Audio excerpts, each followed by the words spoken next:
Good afternoon, everybody. Welcome to the BODHI MAGGA live gathering in the month of September. It's lovely to have you all here. May I kindly introduce our session as always. So BODHI MAGGA, our purpose is around developing mindfulness and wisdom, so sati, samadhi, and panya, through the practice of stillness and insight meditation techniques. And of course, we also look at the wider Dhamma that we require to walk the Noble Eightfold Path. And today is especially an important session because it is a very important foundation for everything we do, for the Bojjanga Dhamma that we're exploring this year, but for the development of our practice. As always, our session, we have this welcome followed by the Dhamma Talk and a guided meditation session. And whilst normally we talk about the Sapta Bojjanga, today Dr. Matheesha Gunathileke is presenting an overview of the stillness and insight bhavana techniques following the request from last time. And then that will, provide a really good foundation for next month's session when Paul is back with us, and he will continue with the Bojjanga, looking at the sixth factor, which is Samadhi. So with that, I would like to ask Matheesha to lead this session. So it's a 2-hour session, and I really look forward to going over some of these really important concepts, the insight meditation and the stillness with the training as well during the session. And then we will have time for questions and answers also at the end. Okay, over to you, Matheesha. Thank you, Gandha. So really carrying on from last session, I discussed how the various enlightenment factors of the Bojjanga lead on from one to the next. So they are not sort of disparate or individual practices. They sort of merge into and flow into one another. And that's how the progression of Sila Samadhi Prajna happens. So as we know, the Buddha discussed or explained the Dhamma in different variations of the same thing.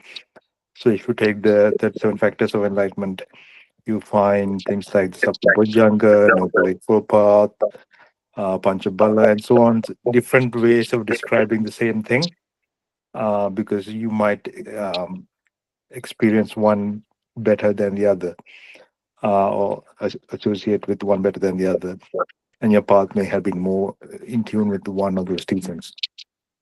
So today we're looking at the Sapta Bojjanga, or 7 factors of enlightenment. And as you know, I would like to make this interactive as much as possible.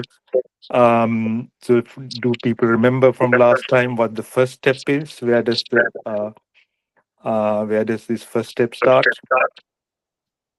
Gihanda, I think you already know the answer, so somebody else, please.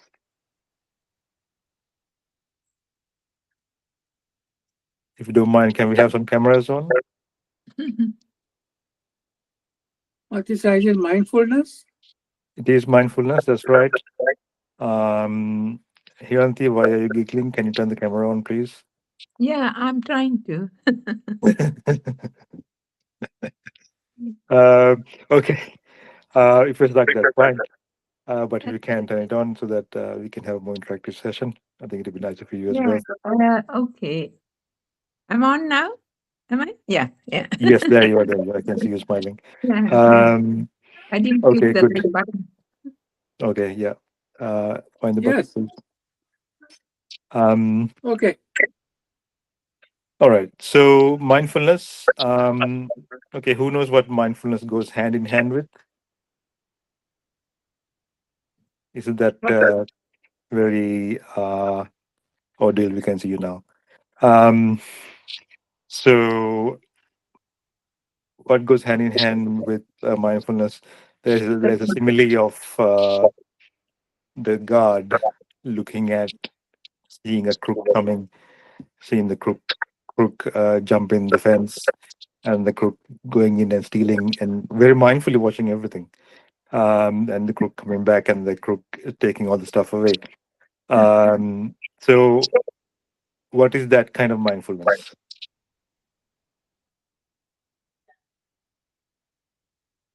Yanta, you're muted. Comprehension or clarity or Miccha sati, not samma sati. Miccha sati. Yeah, there is sati there, but there is no comprehension. There is no clear comprehension. There is no sampajanya. Mm. So mindfulness is not some dull kind of mindfulness where you're just aware of everything, but aware in a clear, wise kind of way. And if you're going to be wise in a Buddhist sense, what do we have to be aware of mindfully? Anybody know what we have to be aware of mindfully to be wise? Or what is the definition of sampajanya? With wisdom, you are sati, in sati with wisdom. Yes, but when you say with wisdom, are we thinking, oh, I need to read the Financial Times and be aware of the Dow Jones, or No, is that kind of wisdom, or what? with yonisa manasikara. With Yeah, what do you yonisa mean by it? So, what do you mean by it? What are you Body doing? sensations. right attention. Yeah, the You're telling me all the labels, all the synonyms for it, Yeah. but what are you supposed to be doing? Body sensations. No, anything where in the present moment, but be wise with wisdom. You are. You see, it needs to be the present Okay, if I moment. asked you, if you're mindful with ignorance, what are you looking at? What are you not looking at? Well, you are accommodating. Not. Yes, what? You are not being Wholesome wise. You are not being You're not wise. looking with wisdom. Yeah, you are not. Yeah, I know. What is wisdom? is it Looking- observing the changing nature of things? Thank you, Gabriel. So you are not watching with permanence. You're not watching with self. You're not watching with satisfactoriness. Uh, you are watching with impermanence. You're watching with unsatisfactoriness. You're watching with non-self. Okay. You can say, So can we say watching with the ego or without anicca dukkha and anatta? that's right. Yes. Watching with the ego. So if you're saying, "Oh, I'm mindful, how wonderful the sunrise is," what are you watching it with? Is that the Buddha's kind of mindfulness or Western secular mindfulness?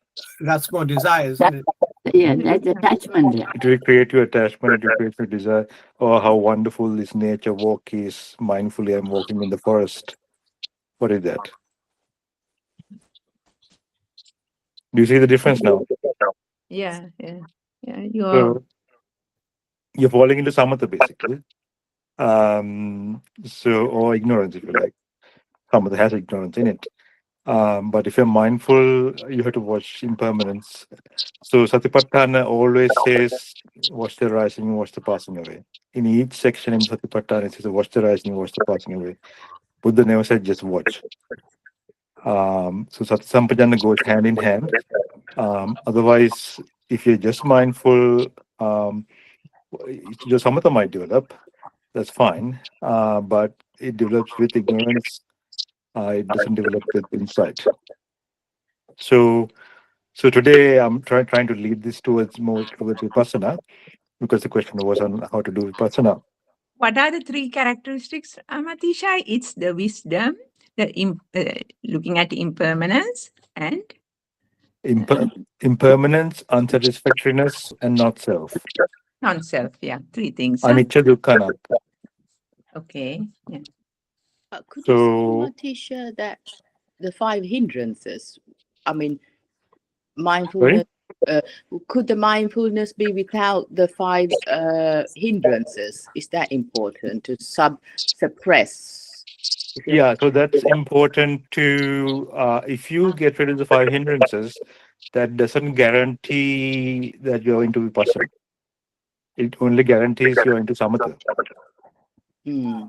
So if you are mindful and there's nothing disturbing that mindfulness, no hindrances disturbing that mindfulness, will become very one focused, one pointed. So Shraddha, Virya, Sati, Samadhi, Prajna. So Sati leads to Samadhi normally. Uh, if you have Sati Sampajanya with wisdom, that leads to insight, Samadhi. Thank If you don't have the Sampajanya, then that leads to Samatha Samadhi. I hope that's clear. Yeah. So, yeah. So if you think you're going to develop Vipassana, then you have to watch the rising and passing away or the impermanence of things. If you want to develop Samatha, you can just be mindful. That's fine. But one-pointedness. With one-pointedness. So, also I'm trying to say you need to know what meditation I'm doing now. So don't let it be hit or miss. You can't say, oh, I'll do whatever comes to my mind. But if you're doing Vipassana, do Vipassana. If you're doing Samatha, do Samatha. And you know what the mechanism behind each one is. With Samatha, you are one-pointed, focused on one object. With Vipassana, you're focused, but your object is constantly changing towards a sixth sense basis, or body sensations, or the changing breath. But it's changing. So you're seeing impermanence all the time. Yeah, so your Samadhi, Vipassana Samadhi doesn't go very deep because of that. So they say it's access concentration only, but with Samatha Samadhi, you can go deeper into jhanas, for example. So Buddha said, develop the Samadhi first, the Samadhi first, and then get into Vipassana. Even in the Bojjanga, what we see is the same process. You develop Samadhi deeper, and in other sutras, he mentions how the Samadhi and the Upekka that is developed towards the end of Sapta Bojjanga gives rise to Yathabhuta Jnana, which is Vipassana. Okay, so it's all Sila Samadhi Prajna, where Sila is the ground for developing Samadhi, and Samadhi develops the ground for developing Panya. Again, that Samatha Vipassana comes in that order. Is that clear? Yeah, you can always do Vipassana when you don't have to sit in one place when you're walking or when you are doing something. That's right. Yeah, so that is the beauty of it, isn't it? That's right. That's correct. So there is a particular type of Vipassana that I used to teach in the class. I think Shirama call it mind movement meditation, where you can actually ferret out the panchaskandha in your day-to-day experience. Something like that, a bit difficult to do while you're walking about, but easier to do if you're seated because it's more internal, more subtle kind of Vipassana. And also, yeah, if you're doing Anapanasati Vipassana, you might have to do it sitting down as well. Bit more difficult to watch the breath while you're moving about. Okay, any more questions? I know we're taking questions as we go, but there'll be time at the end as well. Okay. So in Sapta Bojjanga, we come to Kumari's question about pancha, the five hindrances. So Sati leads to Dhamma Vichaya here is looking at understanding what is wholesome in your mind, understanding what is unwholesome in your mind, and also looking at impermanence. So Dhamma Vichaya means investigation into phenomena. So you're bringing that in as well. So you could say perhaps when mindfulness is established, like ideally in a retreat setting or somewhere where it's really quiet, when your mindfulness is established, you start doing the the Dham, which or the watching the impermanence and seeing which areas of the mind is as wholesome or unwholesome. So in the next step is virya. Matheesha, just really quickly, so would you say that Dhamma Vichaya is kind of approximates clear comprehension? Clear comprehension. That's right. Yeah. In this case, I think it's close to clear comprehension. So next step on from there is you're clearly comprehending, you're mindful. So it's not that you start one and stop it and then start the other one, but these are all sort of happening at the same time in your mind. So Sati is continuing, clear comprehension is continuing, and then the next step is virya. Virya is do people know what virya is in terms of Buddhist practice? The Sammapada. The Sammapada. That's correct. Can you explain that a bit more? Yeah, so the wrongs that you have never done, you never get them. And the wrongs that you are there, you lessen them. Rights that you don't have never done, you increase them. And the rights that you... So it goes as Sangvara and Anurakatana, and there are four of them. And Bhavana. Pradhana, yeah. Yeah, Bhavana is the third one. And I think the first one, the first one is Sangvara, and the second one is Pahana. I think, and the third one is Bhavana, and then I think it's Anurakata. I think the last one. Anurakata, yeah, I think you're right. Yes, Yeah, that's correct. Well done. So, question is, do you know how to, if a defilement arises in your mind, or if one of the five obstructions hindrances arise in your mind, do you know how to get rid of it? Do you know how to do that? yeah, there are several ways, isn't it? You can do mindfulness and meditation, or you can let that go and get another thought, or give the opposite thought of it, which is the wholesome thought of it. Mm. And so I think there are the two other ways of you can think of what are the effects of that, the hetupala of that, and when you know it, you can drop it because you know that the unwholesome thought will give unwholesome desires. That's the way of doing it. So there are multiple ways. Well, I hope you are all working on your defilements, leaving some of the Vipassana aside, leaving the meditation aside. You need to work on your defilements in every sort of day-to-day setting, because these things won't automatically disappear just because you're meditating. So some of the meditators have the worst defilements. So I think it's important to work on yourself as a person, your personality, more specifically your defilements.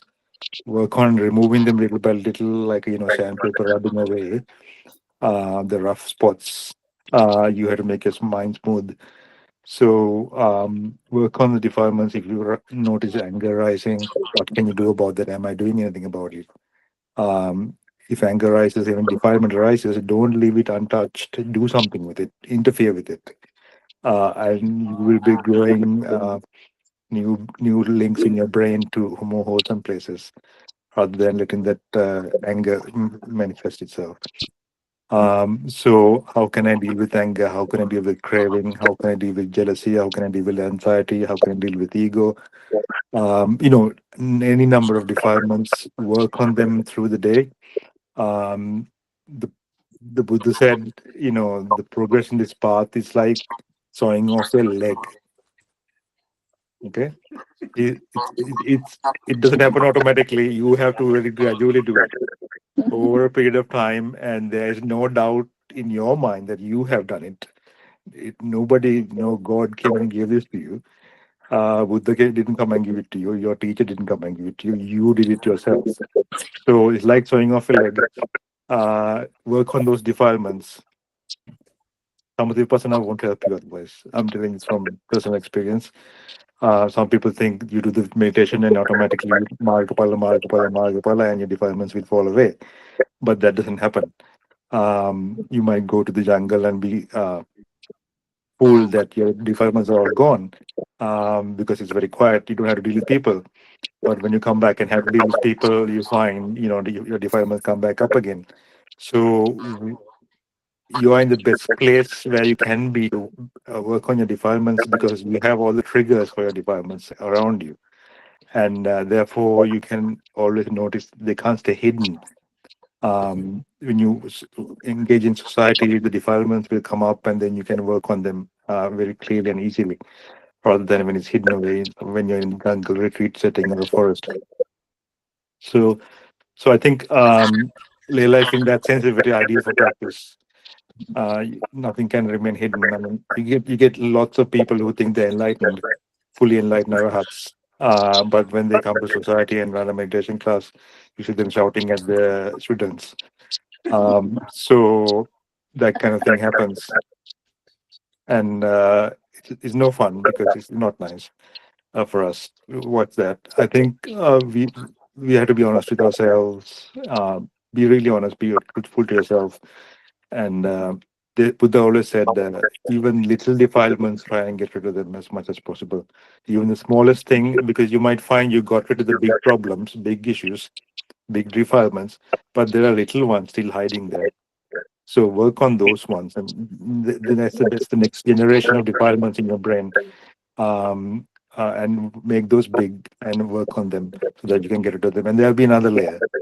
So the Buddha said in the Panchadaloka Sutra, it's like mining, not mining. What do you call it? Washing for gold. So first you get rid of the large rocks when you're washing, then you get the medium-sized rocks, and finally get the fine sand you get rid of, and finally you get the gold.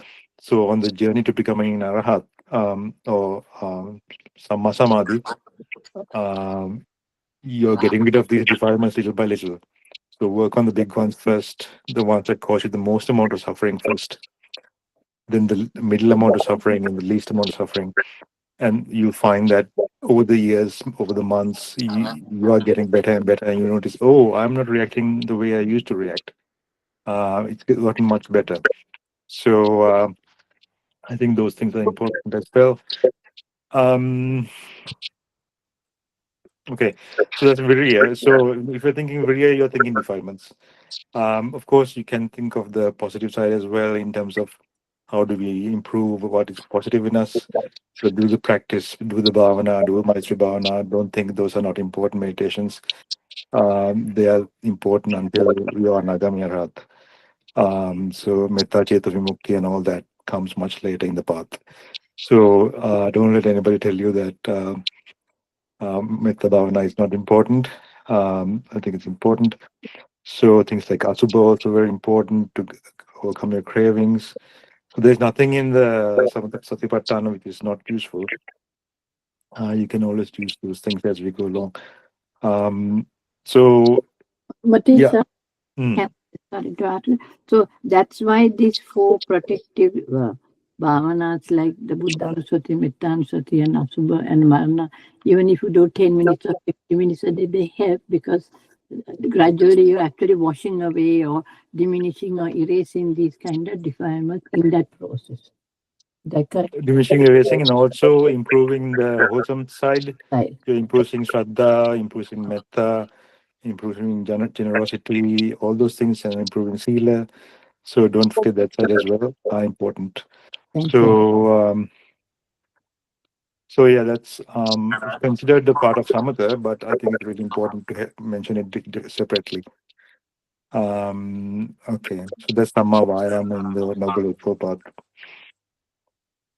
Okay, so that's Virya, and they say with Virya, if you got rid of your defilements, say you sat down and had a very good nice time in a retreat, what are you experiencing in your mind? Preeti. Preeti, isn't it? So it's not a jumping up and down, ha ha, Preeti. It's subtle, blissful kind of rapturous kind of feeling, which you can get only from the overcoming the hindrances. So in my experience, at least I take about 5 days to overcome the hindrances in a retreat setting, to really overcome it properly. And then the pure blissful mind arises. And you get glimpses of it before as well, but I think that properly you are much more able to focus and concentrate after that, when hindrances are faded away. So Preeti arises, and Preeti leads to Passaddhi. So I mentioned last time, if Preeti was like ripples in a pond, and when the ripples fade away, the calmness of the lake remains. So like that, Passaddhi is the remainder, the tranquility. So tranquility leads to Samadhi, which is the next step. I won't go into much depth with that because Paul will be dealing with that. And Buddha always said you need Samadhi to practice Vipassana. Samadhi is to equanimity, equanimity is to Vipassana. So ideally, Samadhi, if you're in the fourth jhana, you have equanimity, and that could be it's always considered a good basis for doing Vipassana. But you're not a monk, you don't have that kind of ability in a, like a lay setting. It's quite hard to do that. If you can, it's great. You can take yourself over to Jhana Grove and maybe get some jhanas. So that'd be great. Please, I know I'm kind of joking, but I'm kind of serious as well. Do consider these things seriously, because if things can't be achieved at home, you need to go to the place where you can achieve those things. And they're not sort of mythical things. People these days are achieving those things. And Ajahn Brahm, I'm sure, will know hundreds of thousands of people who have done those. So it's not an impossible thing. It's just important to broaden your horizons about what you are capable of. If you just have the right setting and the right teacher. So yeah, that's for the jhanas. So any questions so far? Sorry if I'm going too fast. Okay, let me just quickly check the time. Matheesha, can I just ask, today's meditation, are we going to start with the some? Is it individually separate, or it's a guided thing? And are we going to do the samatha part of it, getting the focus, and then looking at the vipassana part, and then Yes, you read my mind. So yes, that's what I'm planning to do. But I thought it's now 6:30. We'll do an hour. I thought I'm going to teach you how to do the vipassana first, and then I'll guide it like maybe half an hour later.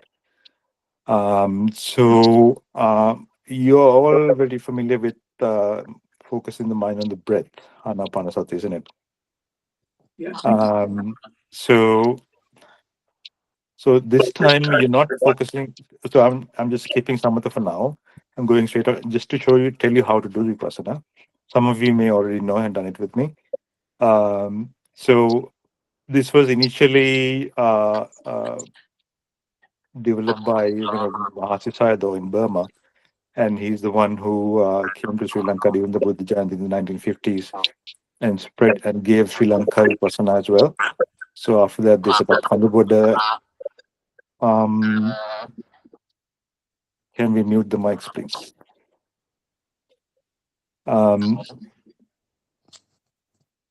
Sorry, we're having. Can everybody mute their mics? Okay, that's fine.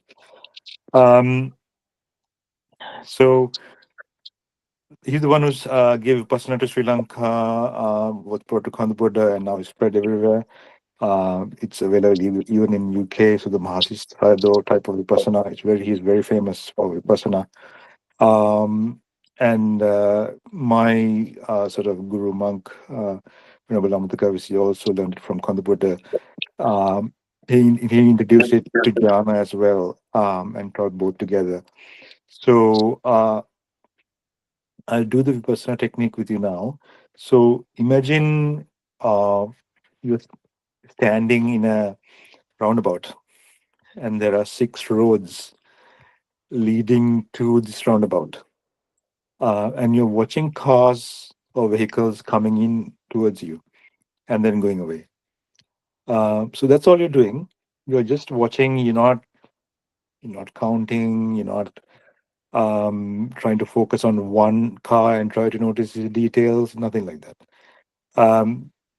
All you're doing is just mindfully watching it arising and passing away. Kind of watching impermanence. So what you are expected to do is that. So you. Sometimes it's easy to close your eyes. Sometimes it's not. We are watching all of the six sense bases, giving their inputs to you, to your brain. So we are watching sounds, we are watching sights, we are watching smells, taste. There may not be much in terms of taste and smell, um, unless you have a joystick or something and you're just eating something. Not be much in terms of smells. You definitely have body sensations, a bit more subtler, of your clothes, or the chair you're sitting on, cushion you're sitting on, feet hitting the ground, all those kinds of sensations, little itches here and there, any just sensations arising in your skin. And also, you're picking up, no, all these are your meditation objects. We don't have just one in Vipassana. And also, your thoughts arising and passing. We just notice the thoughts. Don't follow the thought and get caught up in a thought. That's you're falling into hindrance. But just notice the thought and let it arise and pass away. So I'm going to, and it's done at a certain pace. So now Mahasi Sayadaw said, if you see something, say seeing in your mind, say seeing. If you're hearing something, hearing. If you're feeling something, feeling. Sensation, thought, taste, touch, and so on. Or hardness, softness, like that as well. Some people find it easier beginning off to do that. But if you have enough samadhi, you may not need to do that because your already mind is quite calm and you can pick up one after the next quite easily. So see how it is. If your mind is distracted, try using the uh, saying it like that so that it kind of slows down the process for you. And then you can pick up one after the next quite clearly. Otherwise, if it's rushing, it can feel like everything is coming to you at the same time. Now, usually in our day-to-day life, everything is coming to us at the same time. All the six sense bases are uh, throwing things at you, at your mind, and it's happening so fast that it looks like everything is coming together. So what it does is, when everything's coming like that or very fast, the mind creates a 3D image um, of a permanent entity, of a permanent room, a permanent person, a permanent sky, a permanent grass, a permanent environment, because it's happening so fast. So one example is often mentioned is like, if you see a ceiling fan turning, or before it turns, before you turn it on, you can see the individual three blades, isn't it? However, when you turn it on and it picks up speed and it's going fast, you can't see the different blades anymore. You can only see like a circle. So like that, you can't see the sense bases working one after the next. You only see a blur. So that blur is is the thing that we're living in. This 3D world is a blur. So the purpose of doing samatha is to be able to have the mind strong enough to be able to slow things down, to watch it one after the next, to watch the constituents of reality creating this earth, this world, as it is happening. And when you do that, you notice that each sound is impermanent, each sight is impermanent, each sensation is impermanent, each thought is impermanent, and it just goes on and on and on around this cycle. So when you're watching this impermanence in such a depth, imagine you saw it for an hour, you watched it for an hour, and then you watched it for a day, the whole day. You've been watching it. You watch it for a week, you watch it for a month. Imagine just noticing this, like it's like pixels on a TV screen. You can't see the TV image anymore. All you're seeing is pixels, just flashing and flashing and flashing. You get a sense of, oh my God, is this what I have been attached to? Is this what I thought was so amazing? I've been fooled all my life. And then you start seeing that it is actually unsatisfactory. So the rising and passing away of phenomena, the sixth sense basis, is unsatisfactory. And you begin to see that actually everything around you, even yourself, is just a sixth sense basis. There's nothing more there. There is no person watching as such. Even watching is like just the process happening. And when you begin to see at that level, you realize that actually this is not self. So it's impermanence, unsatisfactory, and not self. You come to a certain stage in your Vipassana where you start seeing that. So there are more steps down this road, which we will not get into right now because there are like 16 steps of insight, progression of insight knowledges that you can experience all the way up to Maggapala. But we'll just discuss the first few steps now because that's all we need for the moment. Is that clear? And did everybody understand that? So you can see how different it is from Samatha? Please, Matheesha. Yeah. How do we see the influence non-self in that in a Yeah. situation? So imagine there's a TV screen and there's a person, a woman talking about on the TV screen. It looks like, well, there's a woman on the TV screen. She might be an actress or whatever. So, but if you took a magnifying glass and went really close to the TV screen and you broke it up into pixels, just pixels arising and passing away, changing constantly. There's nothing there. There's no person there. There's just these pixels. Earlier, you were fooled into thinking there was a person there, but now all you see is the pixels. Uh, would you begin to see that the idea of a self is kind of illusion? Yeah, does that make sense? Uh, yeah, it is in that scenario, but what I meant was what we are trying to see is the actual Yeah, inner. You see what I mean? If I see you, and how do I establish that non-self? yeah. So the TV scenario, you have to then think, oh, I am the person in the TV screen. I am the person in the TV screen. Oh, I am only, I could be, isn't it? I could be there. I could be there. Yeah, that's right. You have to apply the simile to yourself. Otherwise, you won't understand the simile. Yes, yeah. So if you look at it that way, then you think, oh, no, I could be like a image on a TV screen and, go through all the motions of a living person. But it's just things arising and passing away.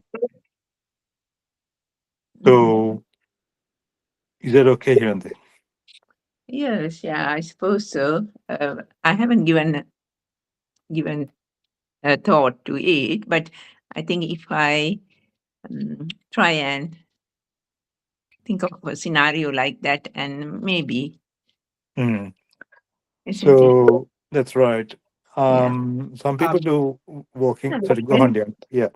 Yeah, Matheesha, a similar question. So is it that we don't keep looking at the same object continuously? That's why we don't see the change. Now, if we were to look at the same object continuously, then we'll see the change over time.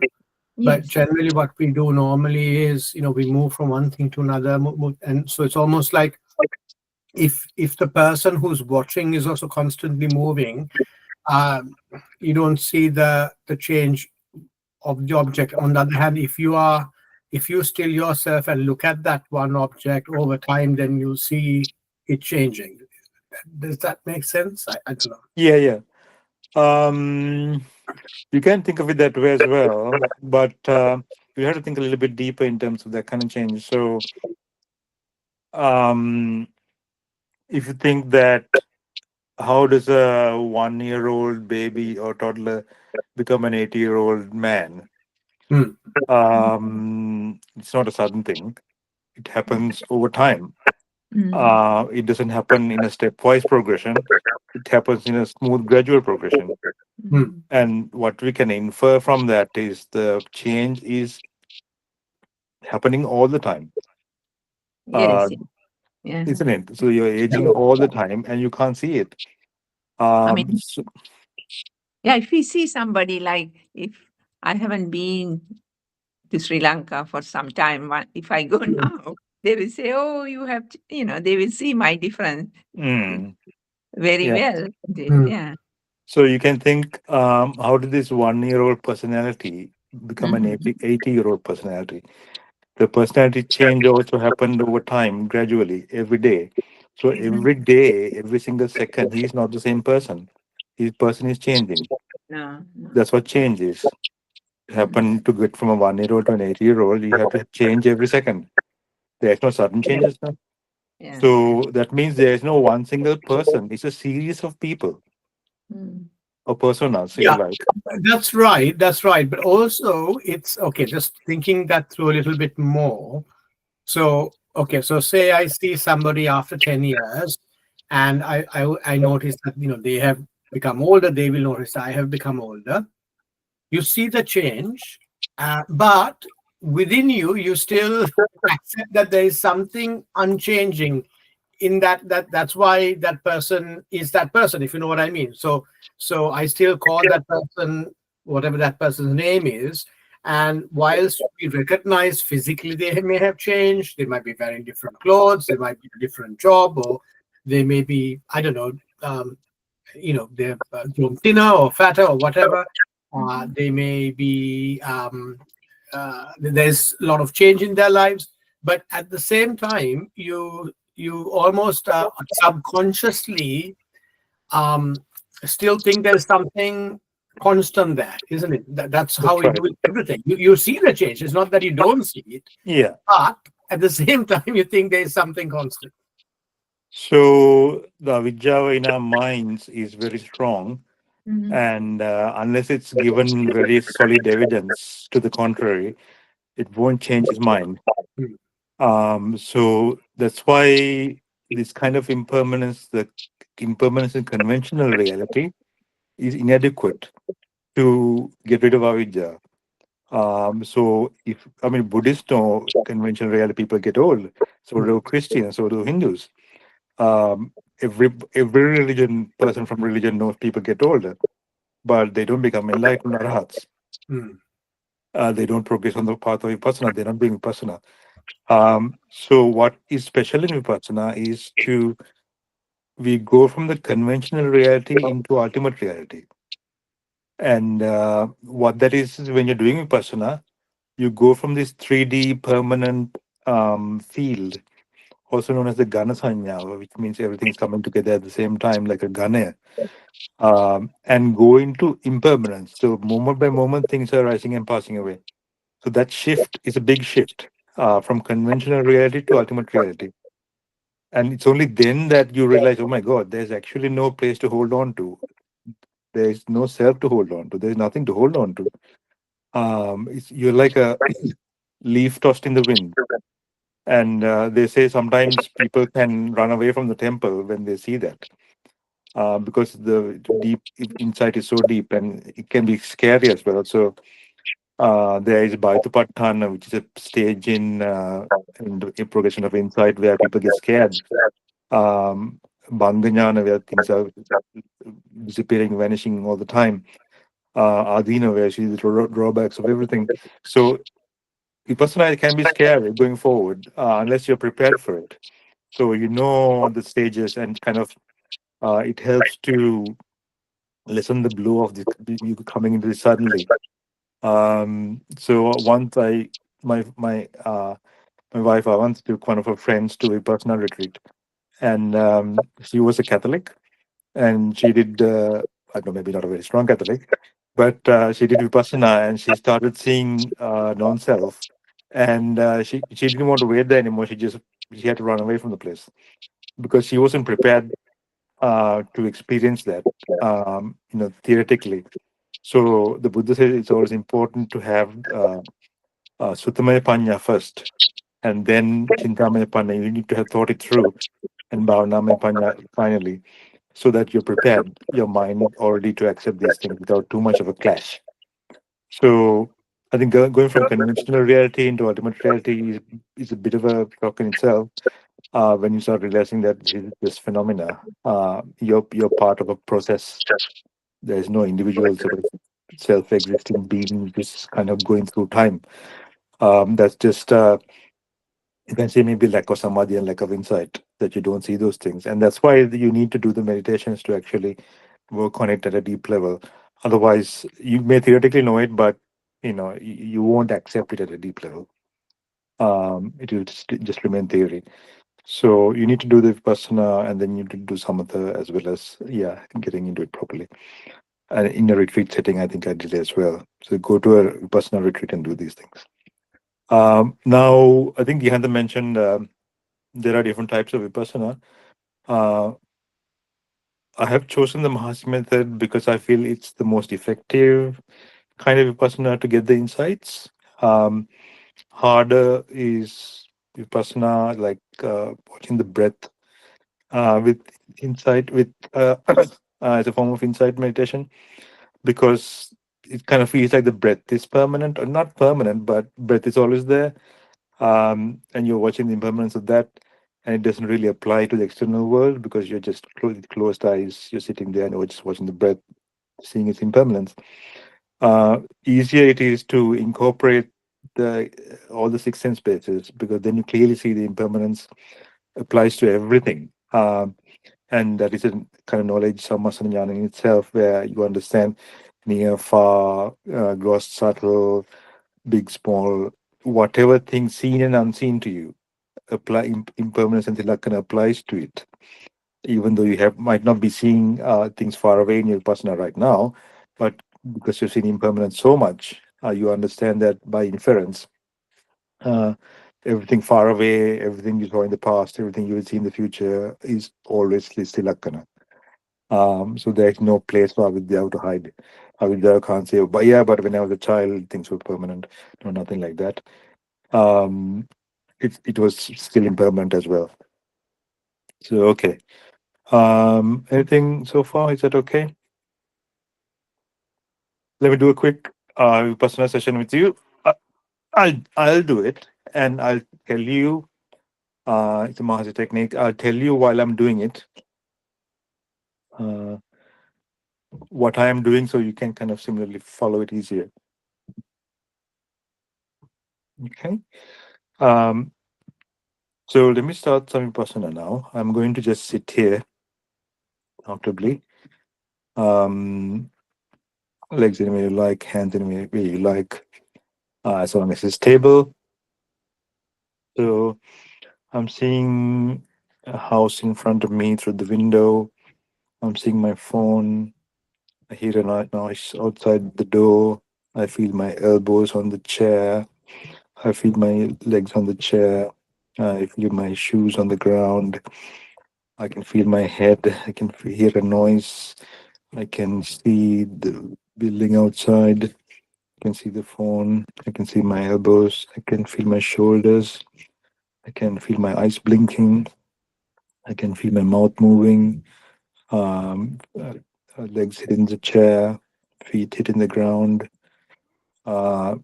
Things in front of me. My son's voice, elbows, and so on. So did that make sense? Did you see me cycling through the sin spaces? I know I didn't mention nose or taste or smells, but and thoughts. It's a bit more difficult when you're doing it that way. But did that make sense? Do you feel you can do it? I can't hear you, Gihanta. Do we keep our eyes open or eyes closed? Good question. If you can try it with the eyes open so that you can incorporate sight into it as well. If it's more difficult, if you're finding yourself distracted, keep it closed. That's fine. also the next piece of advice is don't get drawn into one sound or one sight or one sensation. If that happens, just pull yourself out of it and let the brain pick up something completely different. Because we don't want to get into samatha here by focusing on one object. We're going to let it mingle and cycle. Okay, so shall we do that for about half an hour? I'll stay quiet so that you can do it. You can let me know how it goes after that.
Okay, bringing this meditation to an end,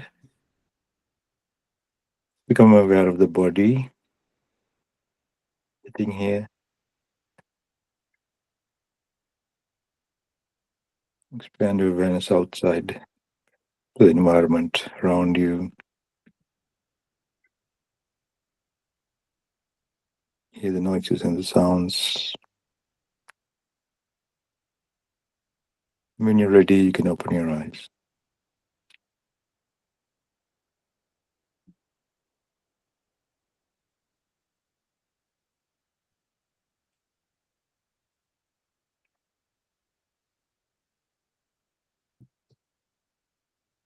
So a small departure from what I planned before. I was hoping to do some Samatha followed by Vipassana. But after the description, it made sense to do the Vipassana first. And I think that's all the time we have for meditation anyway. We have half an hour for discussion.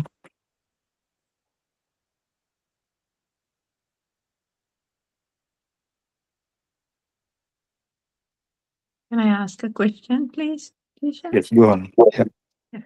It's a bit like the mind movement, isn't it? Yes, that's right. It is my movement. Yeah. Yeah. So, I mean, I was focusing on different sounds and then hearing, and Mhm. then the seeing Things. things, Yeah. seeing, and then my body feeling. Yeah. Yeah. That's it, isn't it? What I did was right. That's right. It keeps going around and around in that circle, isn't it? Yeah. So, Mhm. yeah. Okay, that's fine. Did you notice any smells or tastes?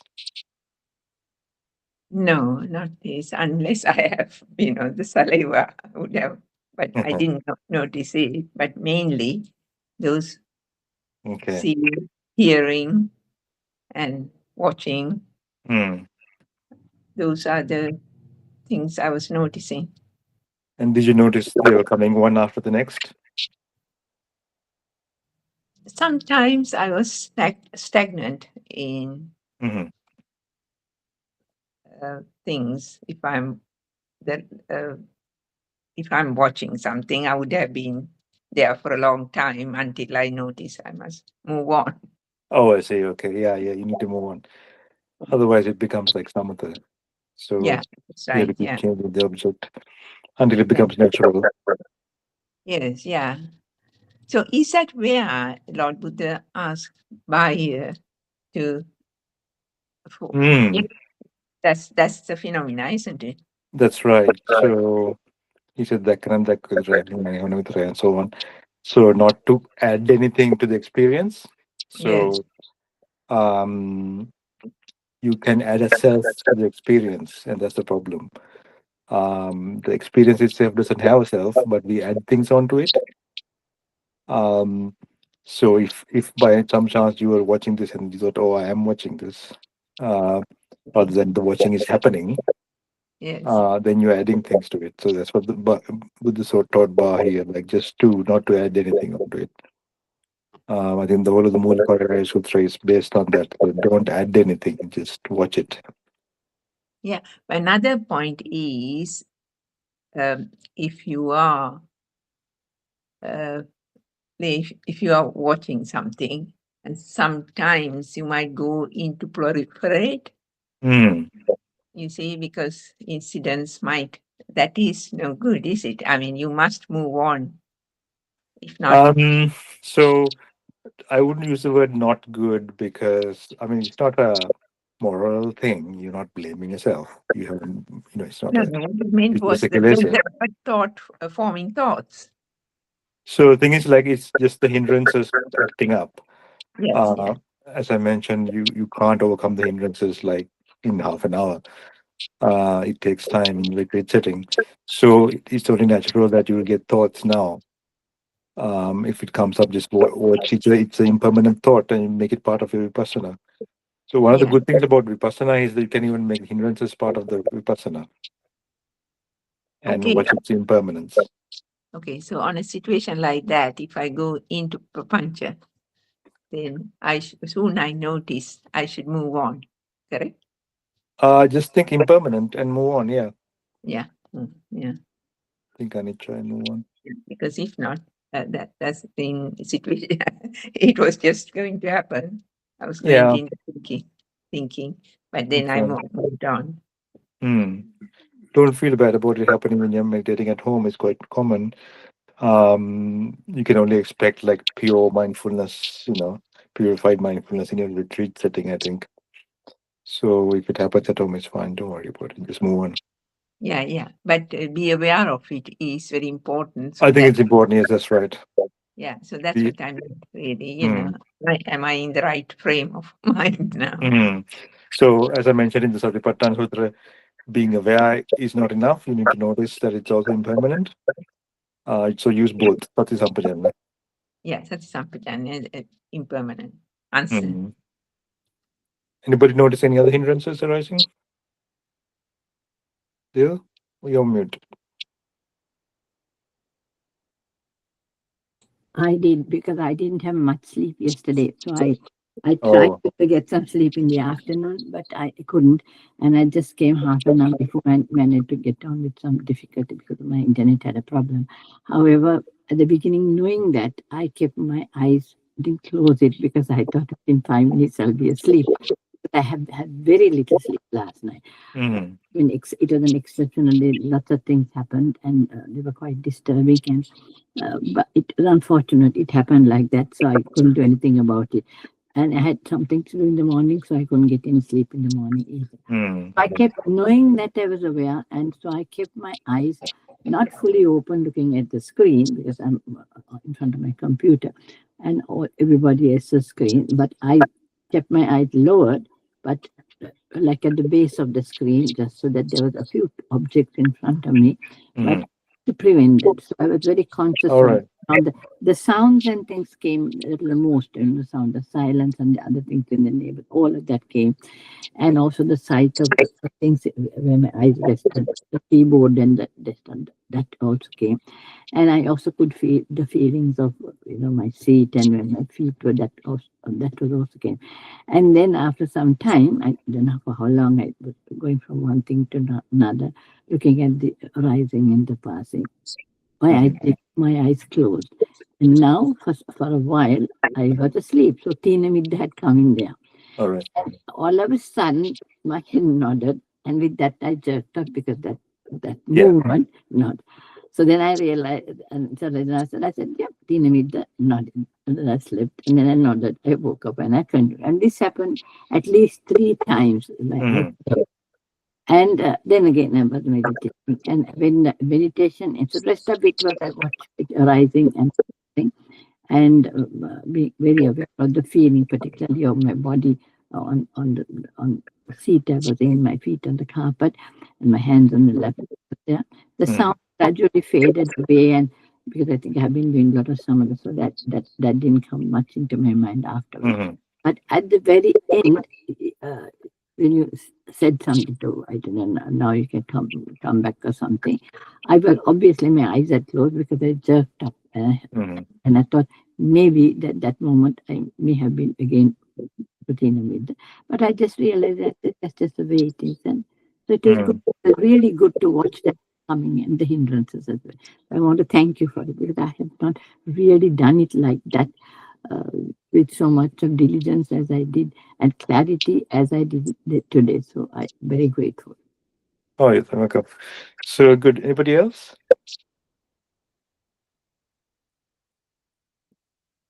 Yanta? Yeah, I have to say this is a little different what I normally do. But I've tried to be faithful to having my eyes open for some time. And it's interesting. I think first I felt quite distracted because I'm not usually used to having my eyes open during meditation.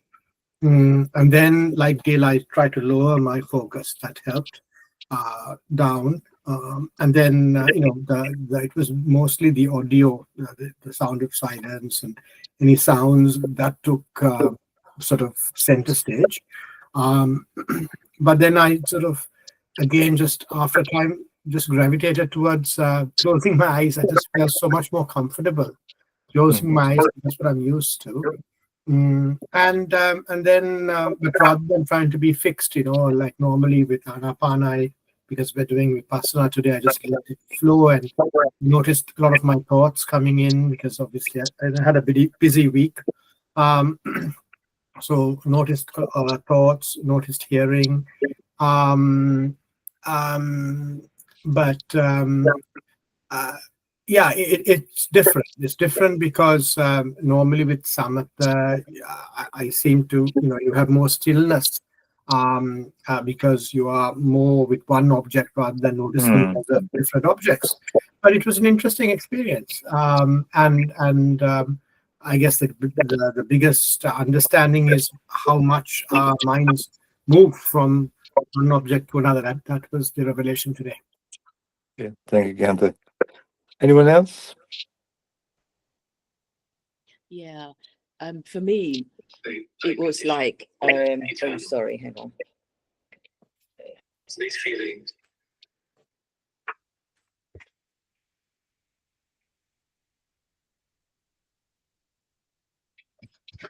Oops, sorry, to turn that volume down. Yeah, for me, I think I need to get used to this.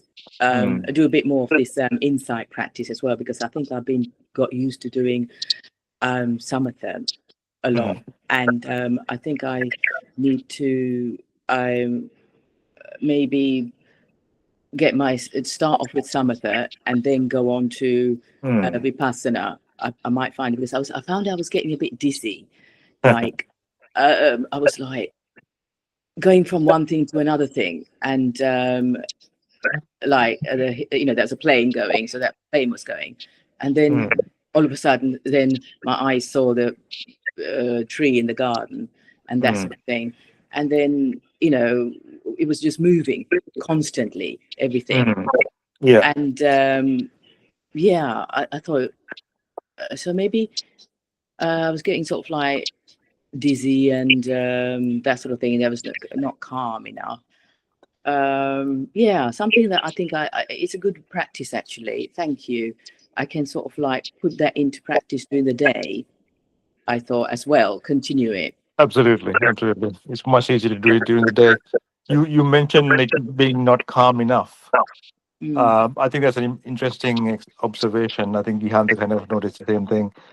Maybe Dil as well, because we are quite used to Samatha.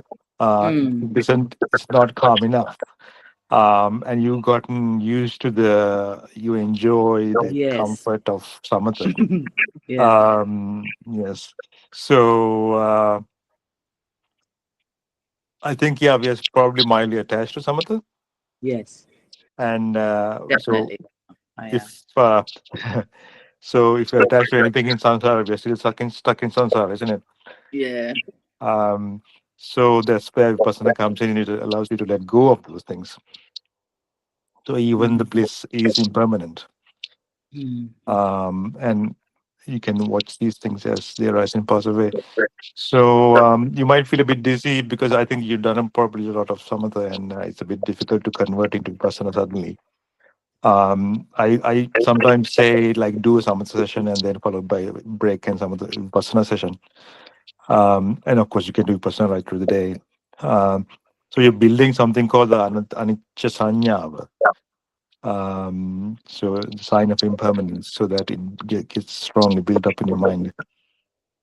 But yeah, good. I mean, I think you're on the right track, Kumari, because what you experience sound like perfect, like how you should experience. So the more you do it, you become better at it, and you see progress as well. So maybe do one session in the morning and a different session in the afternoon or evening. Yeah, I had to break it. What's the difference just between impermanence and nirodha, the ending? Okay. So Nirodha is cessation. So imagine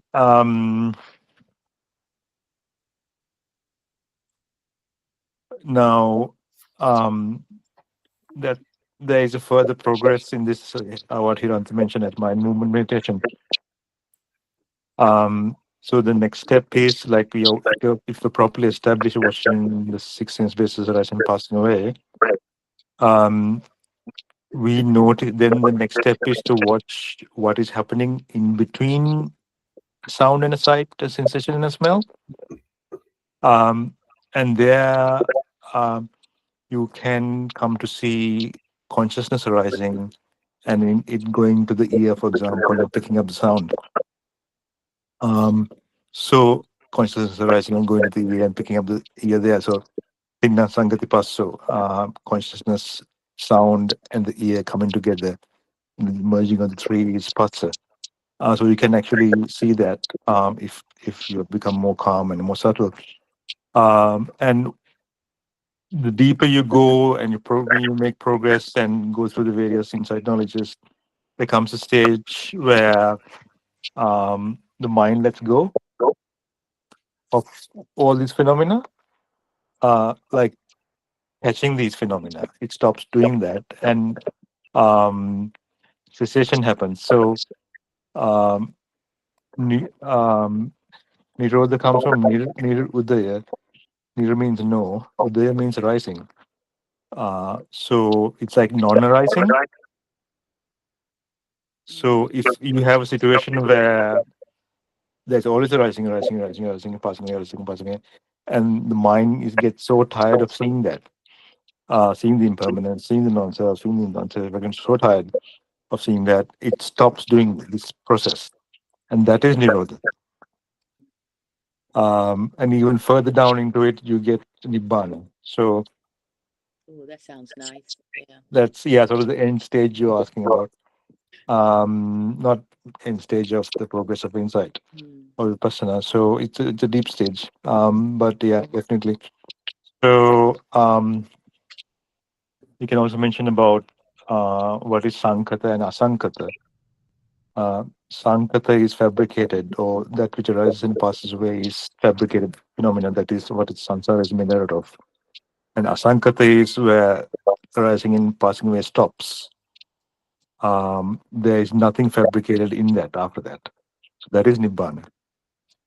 So Nirodha and Nibbana, you can maybe even say it's the same. So it's a very close phenomena. Yeah, maybe that makes sense.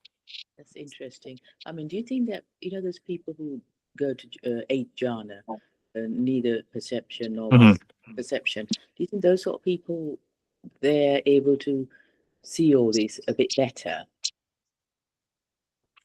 experience that mind states?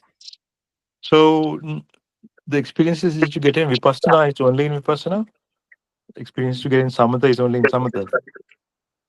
So it's because, I mean, the Buddha experienced all this under his teachers, didn't he? He went into the Arupa jhanas, but he realized that Nibbana was not to be found there because even in those very subtle states, they were still arising and passing away, and therefore they were suffering.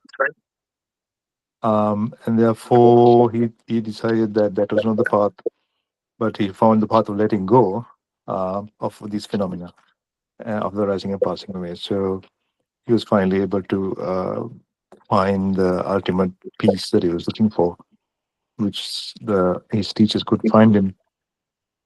So the Alara Karma and everything, they taught him did they teach him the right jhanas? But was he able to use those jhanas to, to turn it into insight? So I think that's what he did later on. He developed his own satipatthana, the Vipassana practice. And he didn't discard the jhanas, he used them. And don't forget, he had jhana as a toddler, isn't it, as a child? Yeah. As well. So he must have had a lot of parami from Samadhi. birth. Yeah. So, but he developed them and he used them as well. So I think even things like sila, maybe five precepts may not be Buddhist in origin. Metta is probably not Buddhist in origin. Brahmavihara. But what is Buddhist in origin is the Satipatthana, the Vipassana. So some of the meditations they had before, probably Anapanasati was there before as well. So you find that, Vipassana is the original teaching, and I think it's been lost for a long time. but now they're sort of discovered it more, and there's like a great flourishing in Dhamma, and I think we're quite lucky to be living now. So it's really important for you guys to seek out teachers and retreats and get the experience and know that you can. Definitely. Thank you, Matheesha. Interesting. Yeah, Bill. But said you briefly at the beginning was talking, sorry, and you did.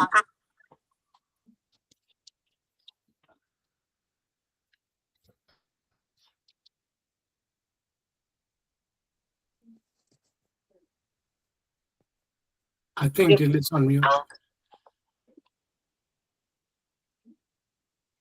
Did you on mute at the moment? A lot of extraneous sound. Okay. You mentioned at the beginning, the going from seeing to hearing and the consciousness changed and arising, and the three things coming together, thing and something. So can you just I know it's object and the prasada thing come. Can you just tell me you were referring to that, and you actually can see consciousness arising? Can you just describe that and what you said? Okay. Yeah. So Thank I'll you. describe how the Vipassana progresses in this technique without giving you the labels. So initially you'll see sounds, sights, smells, thoughts, feelings, whatever, arising one after the next, isn't it? That's what you saw today. Yes. So if you keep on doing this, you will find a situation that you can peer into the gap between the sound and the sight, between the sensation and the smell. And what you'll find is you'll find something jumping, like a mind jumping, and then you start feeling. The mind jumps, and then you start feeling. The mind jumps, then you start feeling. So, I could give you a small example. Can you feel it?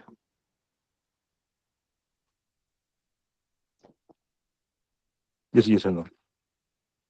Can you feel it now? Or is it hard? Yeah. I'm closing my eyes, so the sight goes off, and then I hear the sound of silence, and then it goes off, so I can sort of see the vision, the objects, sort of seeing, part getting blanked, and then the sound of silence. No. Can you just feel your scalp? Yeah, I can. You can feel it.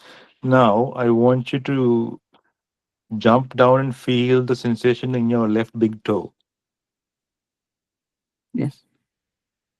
Okay, now in between, did you feel a movement? Now that you're asking me to, I don't know, I can imagine the movement, but if you hadn't asked me to, I wouldn't have. I would have just gone to Exactly. If I hadn't pointed it out to you, you wouldn't have felt it, but you are feeling it now. Yeah. So that movement is consciousness.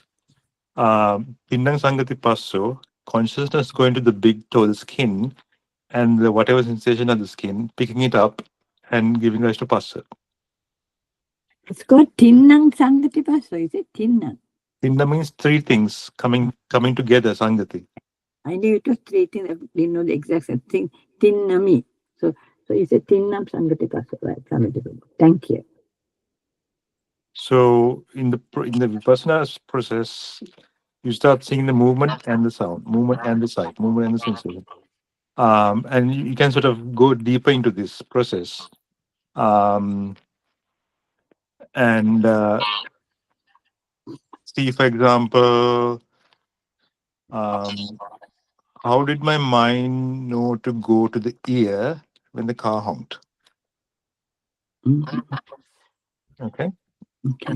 So there's a process there, and if you can be very subtle, very quiet, very calm, like as the still forest pool, you see interesting creatures, just like that. You start seeing that you heard the honking first, then the mind rushed to the ear, and then you heard it better. So hearing it better is passa, consciousness rushing is vijnana, and the first honk is rupa rising. So rupa arising, that is the ear and the sound arising, which gives rise to consciousness. Consciousness then merges with the three, and the three gives rise to passa. So you can definitely see that process if you are quiet enough. Excuse me. Yeah. Can I ask? I mean, Yes, yes. say my experience. Yeah, please. Sort of. Yeah. When you move from one to the other, like seeing to hearing, there's a gap, like Yeah. there's a dip. Yes, that's right. Yeah, and That's when you move to body sensation, that you feel a little gap. that's right. Yeah. Do you feel the gap? Yes, something like going down and coming up, Yeah. like a little So dip. so when you start doing the Vipassana, you start seeing the gap. And that Yeah. is the impermanence you are seeing now. You're noticing that there is a gap between these things. And it's not permanent. It's not just merging into one into the other like we normally see. When we normally see, there is no gap, no. There Yeah. just a Yeah. flowing. But now with Vipassana, you start seeing there is a gap. And that is what the impermanence Buddha is talking about. So impermanence at a sankhara level, that's what the Buddha is talking about.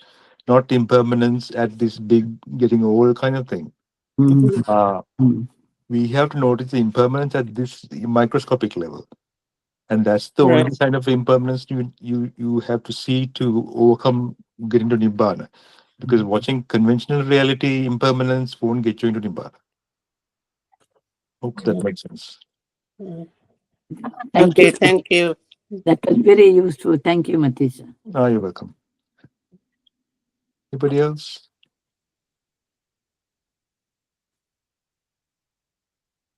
So seeing that not in a 3D way and just seeing the flowing from one thing to the next, to the next, to the next. That's you're going from conventional reality to ultimate reality seeing. So that's a very important thing you have achieved today. Just bear that in mind and go back to ultimate reality and keep watching. That's where you see the truths, not in conventional reality. In conventional reality, you can do theory, sutta panya, and chinta me panya. You can think and contemplate. But bhavana me panya is where you actually go and see it in Vipassana. I also have this one other comment. Matheesha, I mentioned to you that I found it strange to do this rather than the sort of the Samatha practice. But one of the I think positive things of what I did today was because you're just letting things flow. You're not getting attached to something, or you're not having any kind of interaction or engagement with that object. So there is a piece there. So normally, like in normal life, people come in and go out, situations change. You react, and either you like something or you don't like something, or you do something. There's always this engagement. With the flowing thing today, things are still flowing, but you're just observing. So there's a certain amount of peace that comes from not getting involved. Absolutely. And that's where proper mindfulness should be. And the impermanence is hacking away at the attachment and letting it just flow and not getting so caught up in it. And you can let go of things easier once you do this and not get caught up in things. And you will enjoy a quieter life. You understand that experiences are just rising and passing away anyway. You don't give them so much value and get caught up in things. So you can let go of things and situations and people as well, and be sort of have a quiet life. So I think that's important. Thanks. Anybody else?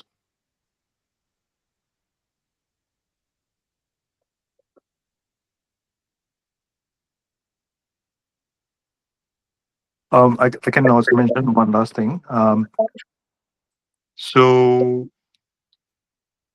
what we did today was basically stop the 16 spaces at Passa. We didn't let it go into like Vedana, Sanya, Sankara. So if we had Vedana, you would have had whether it's pleasant, whether it's unpleasant, whether it's neutral. You would have had that judgment. You would have experienced it as such. If there was Sanya, maybe there was a bit of Sanya, because you could identify what it was.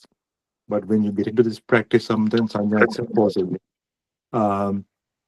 So you might stop identifying tree, but think of it as side. So the Sanya kind of falls away. It's not a car horn, but it's a sound. So the Sanya kind of falls away.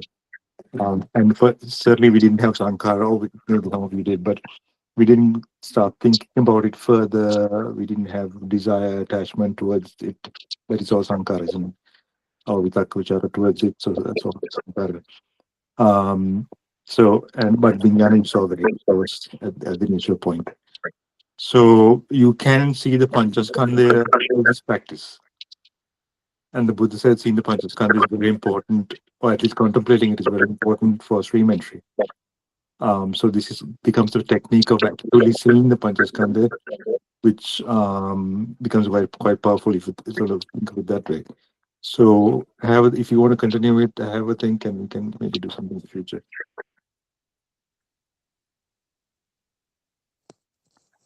Okay, it's 8 o'clock. Any more questions?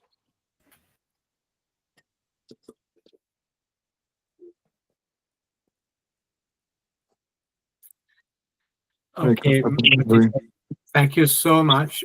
Really interesting and insightful session, building on what we did last time. And certainly, as you said, there's an opportunity for us to look at this even more, look at Vipassana, building on Vipassana and going into the other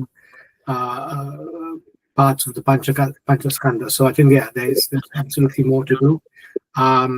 We do go back to the Bojjanga next month, but there are only, I think, 2 factors left. So, there's obviously ample opportunity for us to start exploring some of these things after that.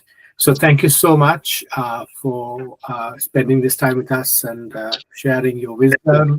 I think we all got a lot out of it. Thank you, everybody else, also for your participation today.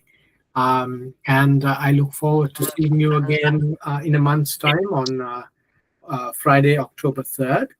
And Paul is probably back then. But, like I said, there's so much more to explore with Vipassana, and certainly something that we will look to do once we complete the Bojjanga series. Thank you so much, everyone. Have a very pleasant evening. Thank you. Thank you all for participating. Thank you, Gyanta. Bye. Bye. Thanks. Bye all. Thank you, Bye now. Gyanta.